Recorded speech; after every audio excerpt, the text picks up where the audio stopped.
De hoofdofficier van Justitie in Amsterdam, Theo Hofstee, zit aan tafel. Daar zijn we erg blij mee. Dan kan hij toelichting geven op wat er vandaag gebeurt. Vandaag is er een 20 jaar cel geëist tegen Robert M. en TBS met dwangverpleging. De officier van Justitie vanmiddag hield een requisitor en begon aldus. Zo onschuldig.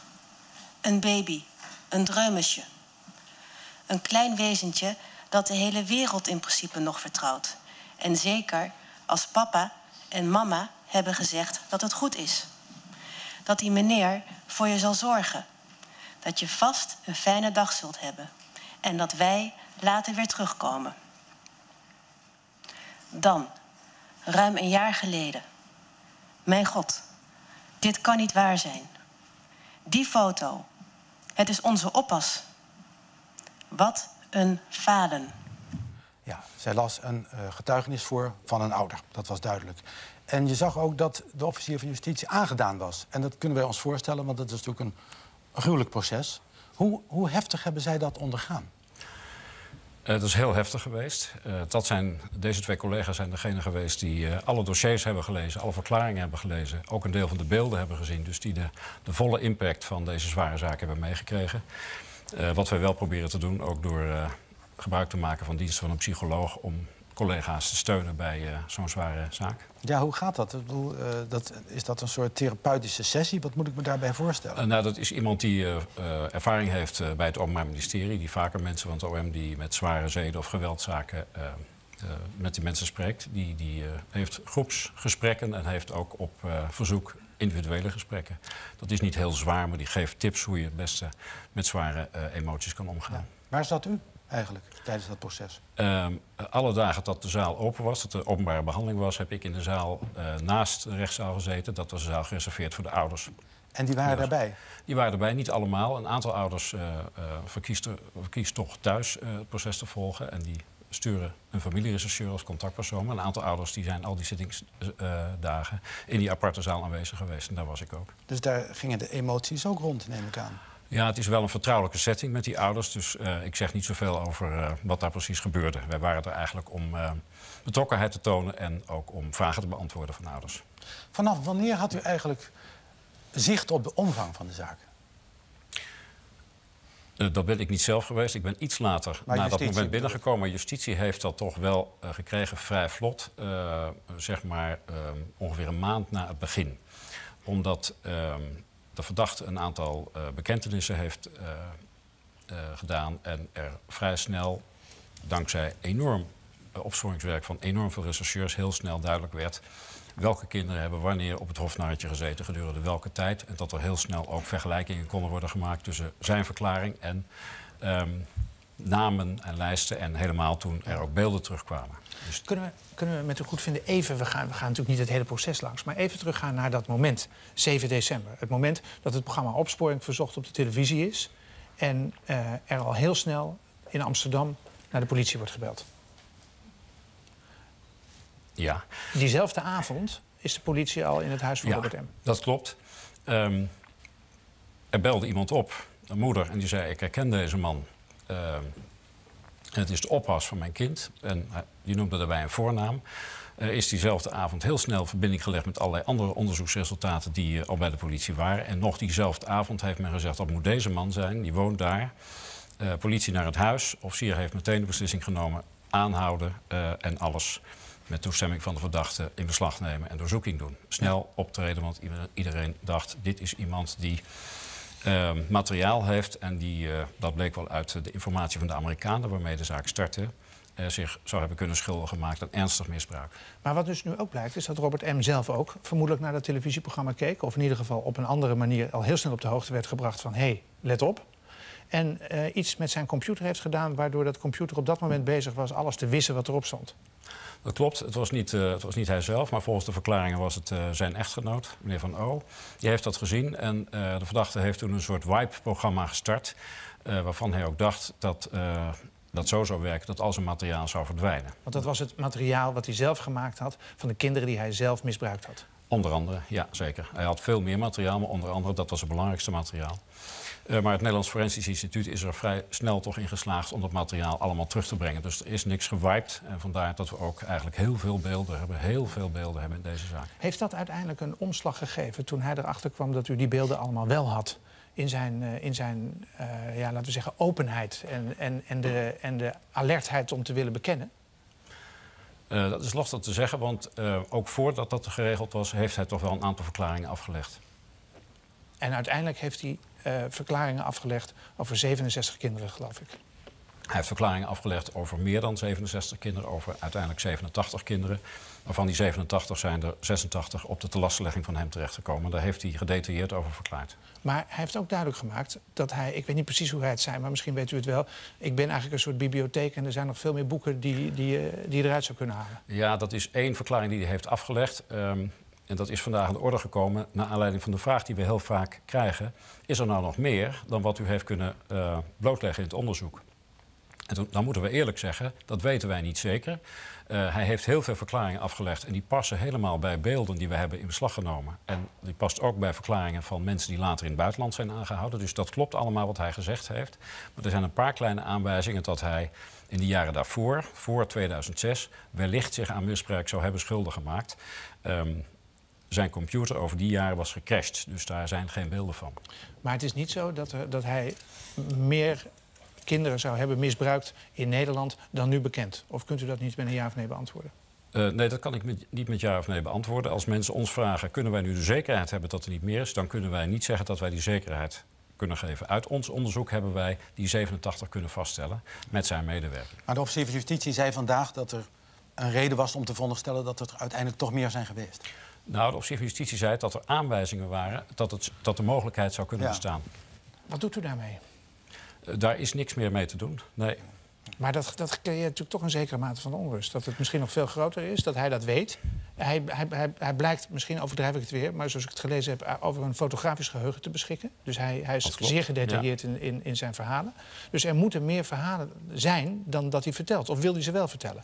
Dat weten wij niet. Hij zegt zelf, voor een deel zegt hij, ik heb eigenlijk alles verteld wat ik maar weet. En eerlijk gezegd, al die verklaringen van hem, die kloppen ook met alle beelden en verklaringen, zoals ik zojuist zei, uit het buitenland. Dus het zijn niet meer dan aanwijzingen die ook uit een gesprekje met een getuige in het buitenland afkomstig zijn, dat er wellicht meer zou zijn. Er gebeurde nog iets opvallends tijdens het proces, namelijk dat er beelden werden getoond van het verhoor dat de politie met hem heeft gehad. Waarom heeft u daartoe besloten?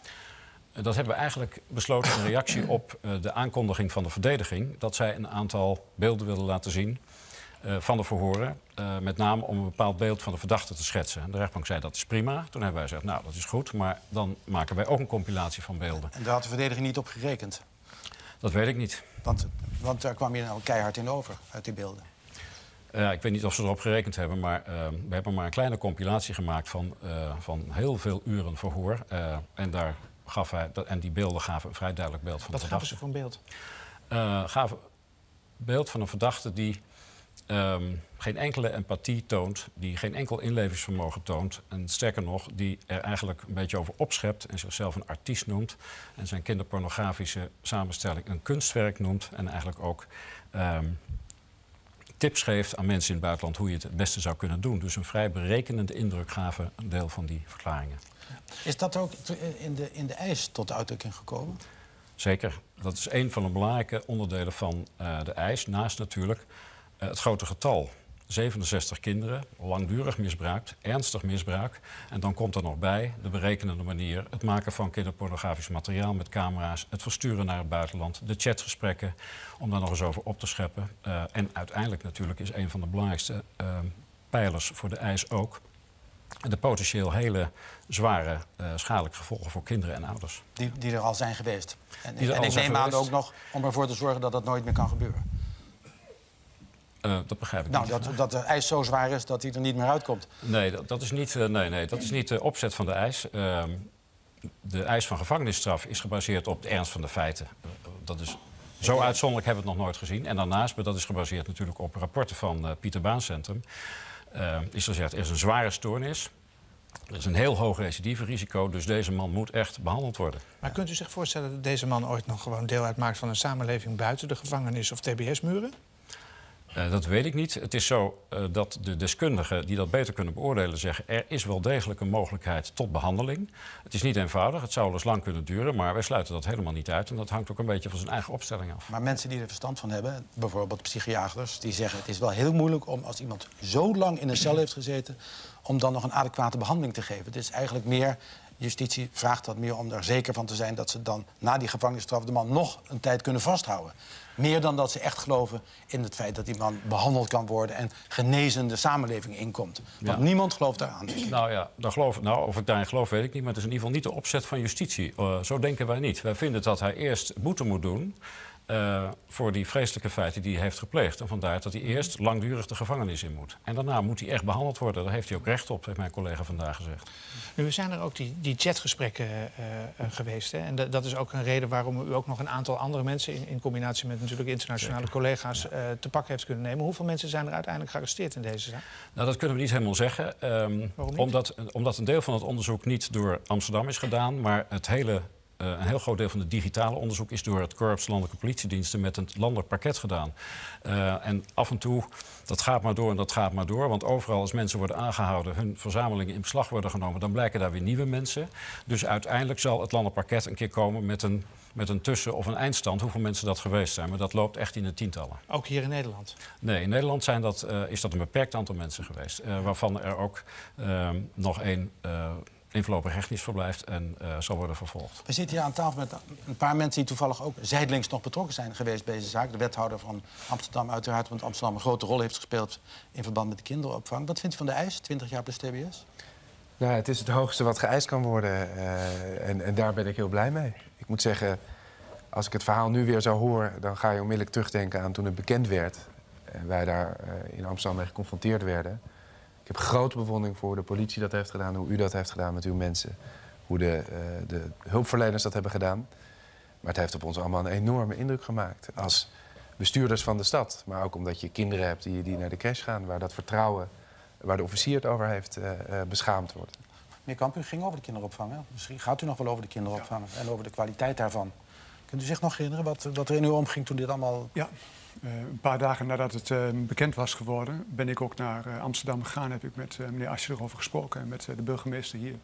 En behalve de waardering die meneer Asscher heeft voor het Openbaar Ministerie, voor de hulpverleners en de politie, heb ik ook waardering voor wat de gemeente Amsterdam heeft gedaan. Die heeft heel adequaat opgetreden. Ja. Jetse? Ja. Ja, dit is natuurlijk vreselijk. Ja, elke ouder die dit hoort, die schrikt. En als je dan ook de verhalen hoort van de ouders zelf, ja, dat is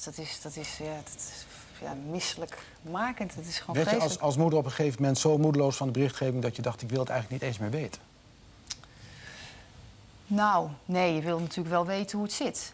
En zeker ook in Amsterdam. Ik woon ook in Amsterdam. En je wil gewoon weten wat het verhaal is. Mijn kinderen gaan ook naar de crash. En ja, nee.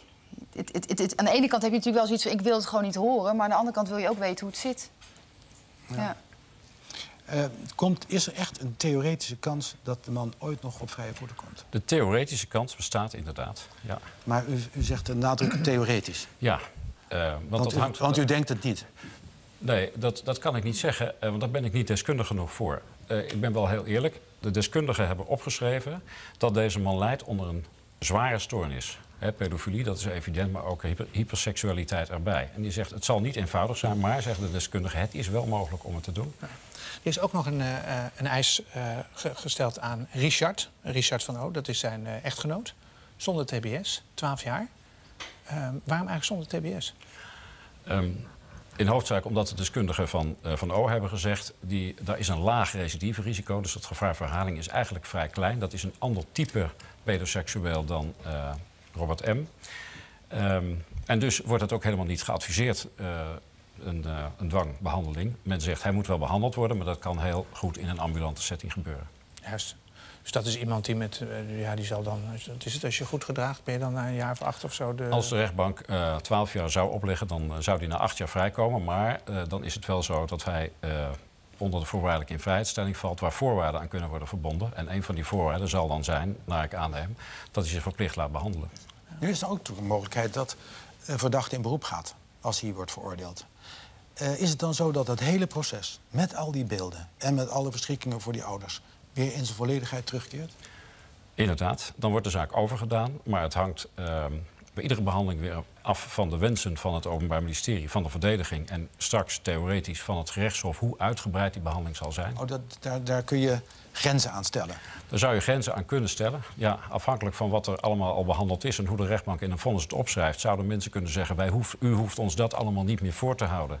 Dat zou het wat kunnen beperken, maar dat is gissen. Kunt u bij benadering zeggen wanneer er een uitspraak is?